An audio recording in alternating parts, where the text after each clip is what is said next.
Kolkata rape case के आरोपी का भयंकर खुलासा। रेड लाइट एरिया गया, न्यूड फोटो मांगे और फिर दिल दहला दिया। आरोपी के खुलासे से फंस गया ममता का सिस्टम।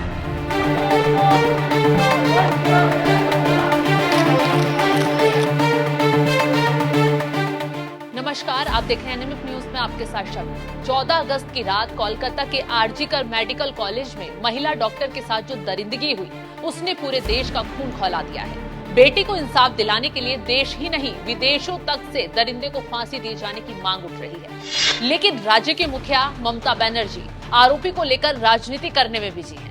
लेकिन शायद अब जो खुलासा हम करेंगे उससे सुनकर ममता बनर्जी के रोंगटे भी खड़े हो जाएंगे, क्योंकि सीबीआई का डंडा चलते ही आरोपी ने जो घिनौना राज उगला है, उससे जांच अधिकारी भी दंग रह गए।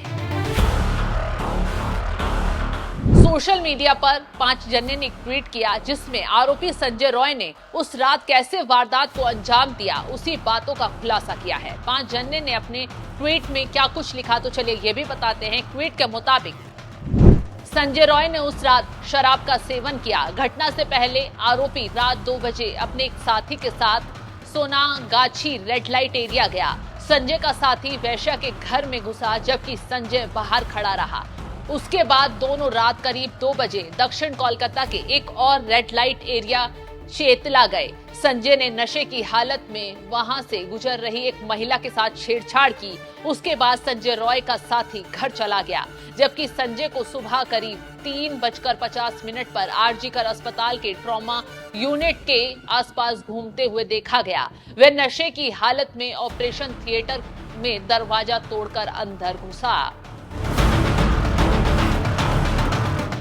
तो सिर पर हैवानियत सवार थी। इसी हैवानियत के साथ पूरी रात नशे में सड़कों पर ये हैवान घूमता रहा। ना दोस्त ने रोकने की कोशिश की और ना ही सुरक्षा के नाम पर पुलिस ने इस दरिंदे पर गौर किया। और आखिर में इसकी हैवानियत का शिकार वो महिला डॉक्टर हो गई, जो लाखों सपने लेकर अपने करियर को उड़ान देने पहुंची थी। आरोपी ने डॉक्टर के साथ रेप कर तुरंत उसे मौत के घाट उतार दिया। हैरानी की बात तो देखिए, कोलकाता के इस अस्पताल में सुरक्षा के नाम पर ठेंगा दिखाया गया था। कोई भी सुरक्षा कर्मी वहां तैनात नहीं था जो महिला डॉक्टर की सुरक्षा कर पाए। तो ये कहना गलत नहीं होगा कि ममता सरकार के खोखले सिस्टम की बलि एक महिला डॉक्टर चढ़ गई। उससे भी शर्म की बात तो देखिए क्या है।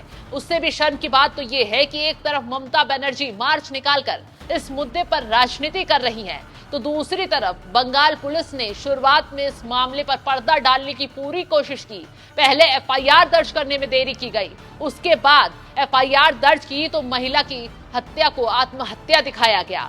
अगर बवाल न बढ़ता, प्रदर्शन करते हुए डॉक्टर सड़कों पर न उतरते, तो शायद मामला सीबीआई के हाथों में ना पहुंचता और एक बेटी के परिवार को इंसाफ के लिए खून के आंसू रोना पड़ता।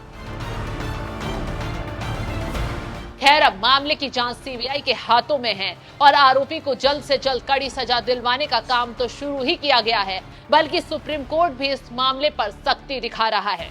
सुप्रीम कोर्ट ने इस मामले पर स्वतः संज्ञान लेते हुए ममता बनर्जी को जमकर फटकार लगाई है। न सिर्फ सुरक्षा पर हैरानी जताई है, बल्कि बंगाल पुलिस के रवैये पर तो जज साहब भड़क ही उठे हैं, जिसके तुरंत बाद रिपोर्ट तलब की है। नौबत तो ये आ गई है कि कभी भी ममता बनर्जी की कुर्सी इस केस में हिल सकती है, क्योंकि राज्यपाल ने भी सख्ती दिखाते हुए राष्ट्रपति और गृह मंत्री तक रिपोर्ट पहुंचा दी है। इस रिपोर्ट में बंगाल के हालातों को बारीकी से बताया गया है कि कैसे महिलाएं यहां सुरक्षित नहीं हैं। आए दिन दंगे फसाद बढ़ रहे हैं और ज्यादातर केसों में आरोपी कोई और नहीं बल्कि टीएमसी के नेता ही पकड़े जा रहे हैं। उदाहरण के तौर पर आप संदेश खाली का मुद्दा उठाकर देख सकते हैं, कैसे शाहजहां शेख ने महिलाओं को संदेश खाली में निशाना बनाया और अब वही शाहजहां शेख सीबीआई के हत्थे चढ़ चुका है। खैर, बंगाल के इस रिपोर्ट पर जल्द ही दिल्ली से बड़ा एक्शन हो सकता है और मोदी मोर्चा बंगाल में संभाल सकते हैं, क्योंकि बंगाल की स्थिति लगातार बिगड़ रही है और वहां की कानून व्यवस्था सवालों के कटघरे में आकर खड़ी हो गई है। तो जिस तरीके से अब बंगाल पर यह खुलासा हो रहा है, उस पर आपका क्या है कहना, कमेंट कर अपनी राय जरूर बताएं।